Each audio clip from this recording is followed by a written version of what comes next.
Hello friends, how are you all? I'm Vali and today I'm going to discuss a very important process questions of child development and pedagogy. So today I'm going to start paper 2. So in the previous session we have completed paper 1. So the first question is socialization means. Socialization का मतलब क्या होता है? What is the socialization? Social norms को strictly follow करना, society के अंदर adjust करना, रिवोल्ट करना मतलब आप अगेंस्ट जा रहे हो किसी भी लॉ के, किसी भी नॉर्म के जो आपकी सोसाइटी में बनाए गए हैं। अंडरस्टैंड करना सोशल डाइवर्सिटी को। देखो सोशलाइजेशन का मतलब क्या होता है कि एग्जैक्टली क्या आप कैसे आपको सोसाइटी में मूव करना है, कैसे आपको लोगों के साथ इंटरेक्ट करना है, आप कैसे मूव कर रहे हो उनके साथ, कैसे आप इंटरेक्ट कर रहे हो लोगों के साथ, कैसे आपके अपने रिलेशन है, आप social laws. That means social laws का मतलब ये होता है जो हमारी सोसाइटी ने कुछ रूल्स बनाए हैं, जो एक एथिक्स की बात की जाती है, एटिकेट्स की बात की जाती है, नॉर्म्स को फॉलो करना। दैट मीन्स इन सब चीज़ों का मतलब क्या होता है कि आप सोसाइटी में कैसे एडजस्ट करते हैं, how can you adjust in the society. ये चीज हमारी सोशलाइजेशन कहलाती है। तो करेक्ट ऑप्शन क्या हो जाएगा हमारा? Adjusting in the society. Thought not only determines language but also precedes it. It was an idea put forward by, आपको बताना है thought not only determines language, लेकिन वो पहले भी आया है। मतलब थॉट पहले आया है, लैंग्वेज बाद में आई है। ये आइडिया किसने फॉरवर्ड किया था? देखिए जो हमारे जीन पियाजे थे, चॉम्स्काई थे, कॉलबर्ग थे, सबने वो वाइगॉट्स की थी, लोगों ने अपने अपने लेवल पे लैंग्वेज और थॉट की बात की थी। ये मेरी प्लेलिस्ट में भी आपको मिल जाएगी अलग से, लैंग्वेज एंड थॉट का पूरा मैंने डिटेल में दिया हुआ है कि इन्होंने कहा था कि थॉट पहले आया और लैंग्वेज बाद में आई, पियाजे ने। वाइगॉट्स्की कहते थे कि पहले लैंग्वेज आई है बाद में थॉट आया है। तो इसी तरह से ये इनके अपने कुछ स्टेटमेंट्स थी। तो थॉट पहले आया है, लैंग्वेज बाद में आई है। लैंग्वेज, ये बात किसने कही है? जीन पियाजे ने।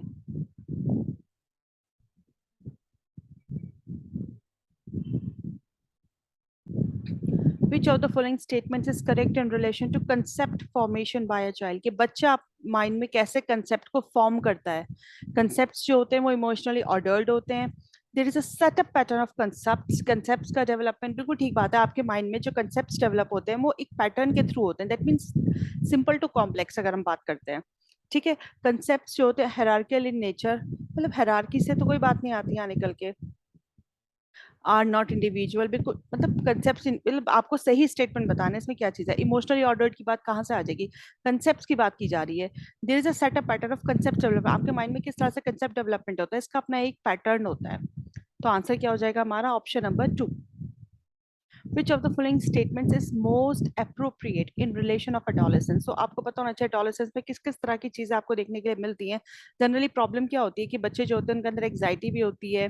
11+ वाले बच्चे होते हैं, ठीक है, 12+ हम कह सकते हैं, जो एडोलेसेंस की एज होती है उसके अंदर इमोशनल अपील्स भी होता है, मतलब इमोशनल डिस्टर्बेंस भी कह सकते हैं, इमोशनल का उतार चढ़ाव जिसे हम कह सकते हैं, वो बच्चों में बहुत ज्यादा देखने के लिए मिलता है। तो देख सकते हैं हम इसमें कौन सी स्टेटमेंट है हमारी, केयर फ्री होते हैं स्टडीज के अलावा, ऐसी नहीं है। बच्चे काफी स्टडीज को लेके बहुत ज्यादा केयर फ्री नहीं होती, ये एडोलेसेंस का कैरेक्टरिस्टिक्स में नहीं आता। Increase in the incidence of emotional appeals, बच्चे जो होते हैं बच्चों के अंदर इमोशनल अपील्स मतलब उतार चढ़ाव इमोशंस का बहुत होता है इस एज पे, ये बात बिल्कुल ठीक है। Thinking starts reflected in concrete actions, ये 7 से 11 साल के बच्चों के अंदर देखने के लिए मिलता है। Abrupt increase in the intelligence question, एक एब्रप्ट मतलब अचानक से आपका इंटेलिजेंस क्वेश्चन जो होगा वो इंक्रीज हो जाएगा, ऐसा नहीं है। जो हमारा इसका सही ऑप्शन है वो है option number 2, increase in the incidence of emotional appeals. Next question है हमारा, main characteristic of the emotionally motivated children. आपको कैरेक्टरिस्टिक बताने इमोशनली। अब इमोशनली मोटिवेटेड चिल्ड्रन कौन होते हैं? जो जिनका अपने इमोशंस के ऊपर अच्छा कंट्रोल होता है। दैट मीन्स ऐसा नहीं कि कोई भी बात होगी तो वो फौरन रोना शुरू कर देंगे, फौरन उनको गुस्सा आ जाएगा, एंग्जाइटी हो जाएगी। नहीं, वो लोग बहुत मैनेज्ड होते हैं, चीज़ों को समझते हैं, उसके बाद उस पर रिएक्ट करते हैं। उनका रिएक्शन इतना स्ट्रांग नहीं होता जो इमोशनली मोटिवेटेड लोग होते हैं। ओवर रिएक्टिव वो बिल्कुल भी नहीं होते। इंट्रोवर्ट भी नहीं कह सकते हम उनको। इंट्रोवर्ट का मतलब होता है जो लोग जल्दी से किसी के साथ शेयर नहीं करते, बहुत खामोश रहने वाले लोग जो होते हैं। Balanced way of presenting there view point, बिल्कुल ठीक बात है। देखो कभी कभी सिचुएशन क्या होती है कि हर चीज आपके फेवर में नहीं होती, लेकिन अपने पॉइंट को प्रेजेंट करना, अपनी बात कहना, अपनी बात रखना, ये इमोशनली मोटिवेटेड बच्चों की कैरेक्टरिस्टिक्स में आता है। मेलनकॉलिक डिमेनोरिया आता है, उसका आपका साइकोलॉजी का पार्ट है जिसके अंदर मेलनकॉलिक जो फ्लूट के बारे में बात की गई थी, पर्सनालिटी को लेके बात की गई थी, तो ये भी इसमें नहीं आएगा।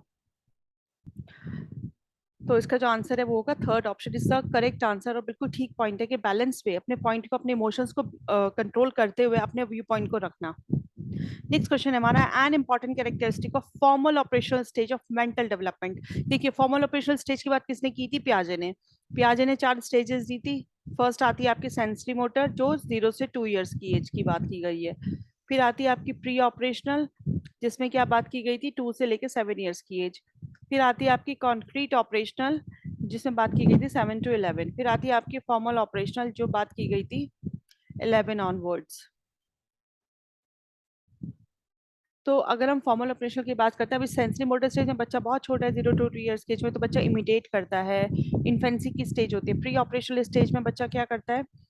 ईगो सेंट्रिक बिहेवियर होता है, बच्चा ईगोस्टिक होता है। 7 to 11 में बच्चे का कंजर्वेशन आ जाता है, बच्चा चीजें समझने लगता है, इरिवर्सिबिलिटी समझने लगता है। फॉर्मल ऑपरेशनल स्टेज 11 ऑनवर्ड्स की होती है, जिसमें बच्चे के अंदर एब्स्ट्रैक्ट थिंकिंग डेवलप हो जाती है। तो according to formal operational stage, abstract thinking is your correct answer. Principle of reinforcement की बात किसने कही थी? कॉलबर्ग ने मोरल डेवलपमेंट थ्योरी दी है, पावलोव की बिहेवियरल थ्योरी थी, क्लासिकल कंडीशनिंग थ्योरी, थॉर्नडाइक की ट्रायल एंड एरर थ्योरी थी बिहेवियर की, ये भी।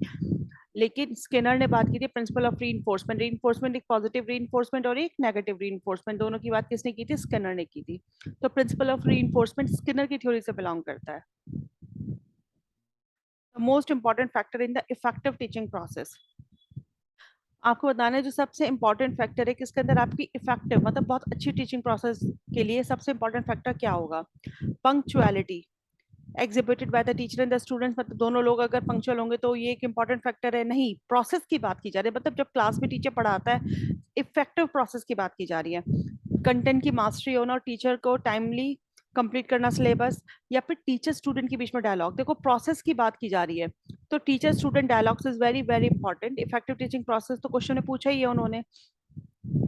टीचर स्टूडेंट की डायलॉग की बात की जा रही है, दैट मीन्स के जो इंट्रैक्शन, जब टीचर बच्चों से क्वेश्चन करता है, स्टूडेंट्स आंसर देते हैं, फिर टीचर उनको करेक्ट करता है, दैट मीन्स टीचर स्टूडेंट के बीच में जो भी डायलॉग सिस्टम है, this is called effective teaching process and this is a very important factor in the effective teaching process.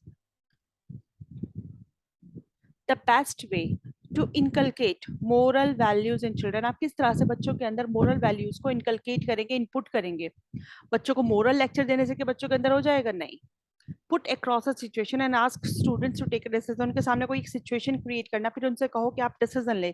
ये मोरल वैल्यूज नहीं है। देखिए बच्चा आप लोगों को देख के सीखता है, आप लोग जैसा बिहेव करते हैं, demonstration of moral values by the teachers and the elders, उनके घर में किस तरह से लोग एक दूसरे की रिस्पेक्ट करते हैं, टीचर्स किस तरह से क्लास में बच्चों के साथ इंटरेक्ट करते हैं, उनके साथ रिस्पेक्ट करते हैं, this is called moral values आप बच्चे के अंदर इस तरह से इनकलकेट कर सकते हैं।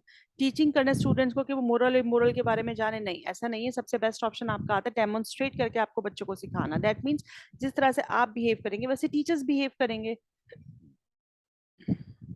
Which of the following factors is a basis for the child centered education? सबसे इंपॉर्टेंट फैक्टर बताना है आपको किस चीज का? चाइल्ड सेंटर्ड एजुकेशन का। चाइल्ड सेंटर्ड एजुकेशन के आप बच्चे के अकॉर्डिंग बच्चे को पढ़ा रहे हैं, बच्चे की स्ट्रेंथ उसकी वीकनेस को देखते हुए आप उसको पढ़ा रहे हैं, उसको वो चीजें प्रोवाइड कर रहे हैं। This is called child centred pedagogy, according to the child. क्या आप बच्चे को उसके अकॉर्डिंग पढ़ा रहे हैं, उसकी सिचुएशन को देखते हुए पढ़ा रहे हैं। दैट मीन्स हम जानते हैं कि हमारी क्लास में अगर 100 स्टूडेंट्स हैं या 40 स्टूडेंट्स हैं, तो 40 स्टूडेंट्स सब एक जैसे नहीं होंगे, सबके अंदर कुछ ना कुछ एक डिफरेंसेस होंगे। तो उसके अकॉर्डिंग आप उनको देखते हुए उनको पढ़ाएं। हर बच्चे के अंदर परसीव करने की कैपेबिलिटी डिफरेंट होती है, हर बच्चे को समझने की चीजें डिफरेंट होती हैं। हर बच्चा एकदम हर चीज को सुन के आंसर नहीं दे पाता। कुछ बच्चे बहुत जल्दी चीजों को कवर कर लेते हैं, कुछ बच्चों को थोड़ा सा वक्त लगता है। तो ये कहीं ना कहीं कुछ इंडिविजुअल डिफरेंसेस होते हैं, जिसके बेसिस पे आपको क्लास में पढ़ाना होता है। और चाइल्ड सेंटर्ड एजुकेशन का बात यही कही गई है कि आप बच्चे की नीड के हिसाब से आप बच्चे को पढ़ाएं। This is called child centred education. तो answer is individual differences. So friends, thank you for your attention, stay blessed and enjoy learning. और ये था हमारा आज का lesson, and in the next lesson में इसके आगे क्वेश्चंस कवर करा दूंगी आपको, ताकि आपके प्रीवियस क्वेश्चंस का अच्छा रिवीजन हो जाए। So bye bye, see you soon with the next video.